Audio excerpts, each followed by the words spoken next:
দর্শক, রমজান মাসে বিড়ি খেতে করে তাক লাগিয়ে দিয়েছেন আমাদের এই চাঁদপুর ফরিদগঞ্জের এক চাচা। চাচার কাছে এখন জানবো চাচা এই উদ্যোগটা কোথা থেকে পেলো।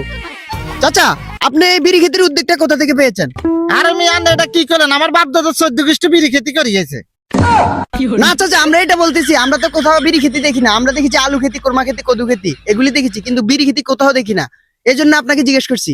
আর মিয়া আমাদের বাপ দাদা 14 গোষ্ঠী সংগ্রামের আগের দিন বিড়ি খেতি করিয়েছে। আপনি এটা কি করলেন? এই ঐতিহ্য আমি ধরে রাখছি। এখন এই বিড়ি খেতি করে লক্ষ লক্ষ টাকা কামাইতেছি আমি।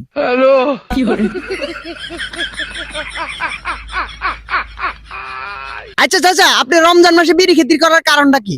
আরে মেয়ে এটা কি করলেন? না রমজান মাসে তো বিড়ি সিজন, সকাল বিড়ি করে রমজান মাসে বিড়ি খানা অফ করে দেয়। যখন ঈদ আসে তখন তো হামগাম লাগে যায়, আমার মাথার উপরে চাপ আসে, তখন হিউজ পরিমাণ বিড়ি চলে। মূলত রমজান মাসে বিড়ি খেতি করার কারণে ঈদের পরে চলে ধুমসে বিড়ি বেচা হয়। যেমন আমার পোলার এত লাগে সানরাতের দিন 40-50 প্যাকেট। ও চাপ বাহন আবার আর কথা কইতে গেছে। আচ্ছা চাচা, আপনার এখানে কতজন শ্রমিক কাজ করতেছে আমাদের দর্শকদের যদি একটু বলতেন।